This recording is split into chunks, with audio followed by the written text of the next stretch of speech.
Être sélectionné à la loterie de la carte verte américaine me garantit-il l'accès sur le territoire américain?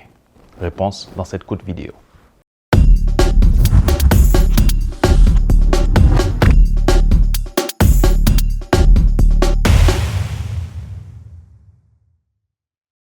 Salut et bienvenue sur ma chaîne, je suis le coach MJ. Je forme, j'informe et j'enseigne sur la loterie de la carte verte américaine depuis bientôt 20 ans. Chers amis, être sélectionné à la loterie de la carte verte vous garantit-il, vous donne-t-il le droit absolu d'être immigrant aux États-Unis et obtenir la carte verte? La réponse la plus courte à cette question, c'est non. Maintenant, je vous donne les détails et vous explique pourquoi. La loterie de la carte verte octroie chaque année 50 à 55 000 visas aux citoyens du monde entier qui sont qualifiés à participer à cette loterie-là, afin qu'ils puissent venir vivre aux États-Unis pour toute leur vie sur le désir, y travailler et puis aussi être suivis par leurs parents proches, enfants, femmes notamment, et mari bien sûr si c'est la femme qui est sélectionnée. Mais ces 50 à 55 000 visas, c'est un nombre que le gouvernement veut absolument garantir. Alors pour s'assurer que les 50 000 visas sont effectivement utilisés chaque année, sont tirés au sort 100 000 personnes. Vous allez me dire, pourquoi 100 000 personnes alors qu'il n'y a que 50 000 visas disponibles? Mais je vous explique pourquoi. Figurez-vous que chaque année, il y a une vingtaine de millions de personnes à travers le monde entier qui participent à la loterie de la carte verte américaine. Parfois jusqu'à 22-23 millions. Sont tirés au sort 100 000 personnes parce que tout le processus peut prendre jusqu'à 2 ans. Et en 2 ans, beaucoup de choses peuvent se produire. Des personnes peuvent décéder, certaines peuvent abandonner l'idée, d'autres peuvent manquer de moyens, d'autres encore peuvent avoir d'autres opportunités et décider de passer à ces opportunités plutôt que de venir aux États-Unis. Si le gouvernement tirait 50 000 personnes exactement, c'est clair qu'il n'était pas sûr de pouvoir écouler les 50 000 visas. Donc c'est pour s'assurer d'écouler les 50 à 55 000 visas qu'on prend plus de personnes qu'il y en ait. Et puis aussi, à ces gens, il faut compter ceux qui, bien que tirés, ne vont pas respecter les conditions, soit parce qu'ils ont menti au moment où ils s'inscrivaient ou qu'ils ne disposent pas de certains documents ou encore ils n'arrivent pas à prouver leur statut ou le diplôme qu'ils ont obtenu. Lorsque 100 000 personnes sont sélectionnées, alors commence le parcours du combattant. Les résultats sortent presque au même moment pour tout le monde. À l'époque, c'était différent parce que les résultats étaient communiqués par la boîte postale.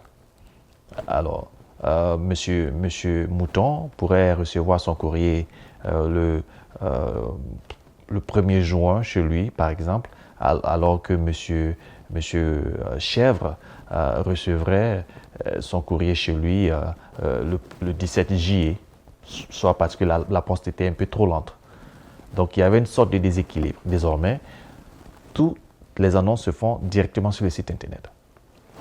Donc à partir du mois de mai qui suit l'année, le mois de mai de l'année suivante, l'année à laquelle vous avez joué, 2026 par exemple ou 2025, vous pouvez vous rendre sur le site internet officiel et puis vérifier si vous avez été sélectionné ou pas. Bien sûr, si vous êtes sélectionné, alors on vous donne les différentes étapes à suivre pour la suite. Je disais tout à l'heure qu'à partir de cet instant-là, commence le parcours du combattant et il faut agir très vite. Je conseille toujours aux gens de s'apprêter avant même le mois de mai. Lorsque vous devez continuer, ce qui se passe, c'est que retenez que le fait d'être sélectionné, ce n'est pas le visa que vous avez obtenu. C'est très capital de le comprendre. Lorsque vous êtes sélectionné, vous avez maintenant l'autorisation de postuler pour l'obtention du visa. Donc, sur les 20 à 25 000, je vais dire, 25 millions de personnes qui s'inscrivent chaque année, il y a 500 000 personnes auxquelles le département d'État américain donne le droit, les 100 000 sélectionnés, de postuler pour obtenir le visa. Alors, les 100 000 personnes doivent remplir un formulaire, ensuite suivre tout un processus, passer une interview et, si tout se passe bien, obtenir le visa et se rendre aux États-Unis. Le document à remplir se trouve en ligne. Je répète, les informations vous seront données si vous êtes sélectionné. Ce document-là reprendra des informations élémentaires que vous avez mises déjà sur votre formulaire initial alors que vous vous inscriviez pour la loterie elle-même. tels que vos noms, prénoms, date de naissance, lieu de naissance et consorts. Mais à côté de cela, il y aura d'autres informations supplémentaires qui vous seront demandées, telles que les pays que vous avez visités dans les 5 à 10 dernières années, les villes dans lesquelles vous avez vécu, les postes ou les boulots que vous avez fait, les diplômes que vous avez obtenus, bref. Parfois, on vous demande la liste de vos enfants, si vous en avez, bien sûr, et d'autres informations. On peut aller jusqu'à vous demander, je pense bien, et je n'ai pas le formulaire devant moi, où est-ce que vous comptez résider si vous arrivez aux États-Unis. Et tout ça, cela ralentit le processus pour certains parce que c'est en ce moment qu'ils se rendent compte que il faut bien que je trouve un endroit où résider aux États-Unis. Une fois que vous avez rempli ce formulaire et que tout est bien rempli, le KCC, qui est le Kentucky Consular Center, le centre consulaire de Kentucky, qui est un État américain, va traiter votre dossier. Alors le KCC, lui, après avoir traité vos dossiers, s'il y a une place de visa disponible, vous envoie votre dossier, transmettre vos dossiers à l'ambassade que vous auriez pris le temps de sélectionner dans le fameux formulaire, justement. Donc c'est vous qui désignez l'ambassade dans laquelle, enfin, l'ambassade du pays, dans le ou laquelle vous voulez que votre dossier soit amené. Alors, une fois que l'ambassade reçoit votre dossier, l'ambassade vous informera du fait que vous êtes convoqué pour venir chercher tout un lot de documents que vous donnera des instructions à suivre pour la suite. Vous devez faire un examen médical dans une clinique ou un hôpital présélectionné par l'ambassade, pas n'importe lequel. Vous ne pouvez pas choisir d'aller voir votre médecin personnel, par exemple. Donc, vous devez absolument suivre les instructions de l'ambassade. Vous devez faire donc ces examens médicaux, on vous prendra le sang, on vous fera des examens dont eux, selon le secret, ils cherchent quelque chose que nous, on ne sait pas forcément. On vous demandera notamment de faire l'examen de votre cage thoracique. Je pense que c'est une radio, voilà, que vous feriez. Et tout ça, vous devez payer ses frais, vous devez débourser ses frais. Ça, par exemple, ça élimine certaines personnes qui n'ont pas les moyens de le faire. Les frais vont varier selon les pays. Voilà, cet argent n'entre pas du tout dans la poche de l'ambassade, encore moins de quelqu'un d'autre, à part que l'hôpital qui vous a reçu. Les examens faits, les résultats seront transmis à l'ambassade par vous, mais à l'ambassade directement par l'institution qui a été retenue pour vos examens. Une fois que l'ambassade reçoit tous ces documents, alors elle va maintenant passer à la vérification des diplômes selon le pays. Il y a des pays, par exemple, pour lesquels les diplômes ne souffrent d'aucune ambiguïté. Voilà, donc l'ambassade peut facilement accepter le diplôme que vous présentez ou encore le diplôme que vous avez déclaré. Mais il y en a d'autres pays, ça dépend de la réputation des systèmes scolaires dans lesquels l'ambassade va elle-même procéder à une sorte d'enquête pour s'assurer que, par exemple, si vous dites que vous avez le bac, vous avez effectivement le bac. Il peut arriver qu'elle aille jusqu'à consulter directement l'institution dans votre pays qui délivre le baccalauréat. Monsieur Mouton nous a dit, institution A, Monsieur Mouton nous a dit qu'il a le bac. Est-ce que vous confirmez?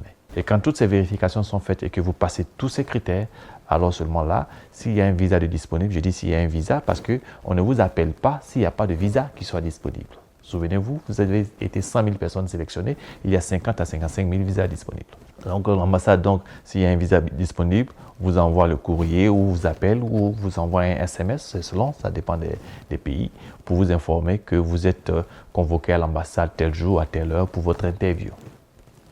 L'interview, ce sont des questions de routine, des questions, parce que ce n'est pas une interview en tant que telle. Vous ne venez pas postuler, on ne va pas vous questionner, vous cuisiner. Parfois, c'est juste quelques petites vérifications qui sont faites, donc pas lieu de se stresser. Je ferai une vidéo spéciale pour vous donner les conseils pour les interviews. Mais ça concerne ceux qui sont sélectionnés. Alors donc, voici en gros ce qui se passe lorsque vous êtes sélectionné. Voici les différentes étapes globalement mises que vous devez suivre afin d'aller jusqu'au bout. Donc, vous comprenez avec moi qu'une fois sélectionné, commence le parcours du combattant auquel je fais allusion au début. Il faut avoir de l'argent pour faire vos examens, il faut avoir de l'argent. Ah, j'allais oublier, le passeport aussi, il faut l'établir. Donc, tout ça, parfois, ça élimine des gens. D'autres fois, il y en a qui sont déjà prêts. Il faut trouver quelqu'un, ou bien, je ne sais pas moi, un lieu aux États-Unis, une adresse que vous êtes sûr de mettre. Quand je vais aux États-Unis, voici où je compte habiter et tout ça. Donc, C'est tous ces éléments-là qui ralentissent certaines personnes qui prennent tellement de temps pour faire ces recherches parce qu'elles ne s'y attendaient pas. Et pour finir, elle peut mettre 2 à 3 mois pour remplir juste un formulaire. Celui qui est déjà prêt le fait en 1 semaine maximum. Donc voilà. À partir du mois de mai, récapitulons, vous recevez votre courrier, vous recevez votre information comme quoi vous êtes sélectionné. Vous vous rendez sur les sites, vous remplissez le formulaire, vous patientez que le KCC traite votre dossier et il renvoie votre dossier à l'ambassade qui, elle, vous contacte pour vous demander de venir chercher un paquet que vous allez suivre. Il y a toutes les informations là-dessus. Vous allez suivre pour aller faire vos différents examens.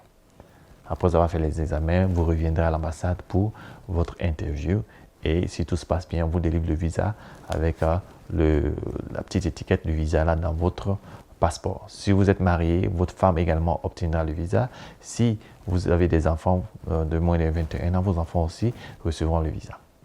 Et vous pourriez ensuite délibérément, tout seul, décider de façon unilatérale de quand est-ce que vous comptez voyager. Seulement tenez compte des délais de visa parce que parfois c'est jusqu'à 6 ou 7 mois maximum qu'on vous donne pour quitter le territoire et atterrir aux États-Unis. Chers amis, pour ne pas faire long, on va s'arrêter là. Je vous souhaite de passer d'agréables moments. Je vous remercie de m'avoir suivi jusqu'à la fin. Et si vous avez apprécié ce que vous avez entendu et vu, je vous encourage à vous abonner de sorte à ne pas manquer mes vidéos. Et pour vous qui avez des familles, des amis et autres personnes autour de vous qui pourraient être intéressées par cette vidéo, je vous exhorte également à partager la vidéo afin que le maximum de personnes puissent la voir.